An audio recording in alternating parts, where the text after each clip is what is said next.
ఇంత రష్లో కూడా అమ్మతోడే పొల్యూషన్ బండి. సీజన్ టైం కదా, ఫుల్ అంటే ఫుల్ రష్ ఉన్నది. వర్షం పడుతుంది. యాక్చువల్లీ ఇప్పుడే వచ్చినాము, నాకు తెలుసు వర్షం పడుతుంది, అందుకే జాకెట్ వేసుకొని వచ్చినాము. చూడండి ఒకసారి.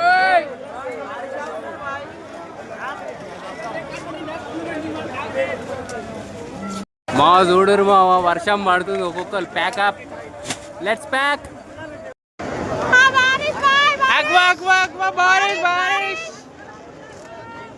పడే టైం అవుతుంది, వర్షం పడుతుంది. మొగులు కూడా అట్లనే ఉన్నది, ఆల్రెడీ వర్షం పడుతుంది. ఎక్కడ అక్కడ ప్యాకప్ ఇక చూడండి. పడ్డా సరే కానీ ఏం ట్రాఫిక్ రా బాబు చార్మినార్ దగ్గర.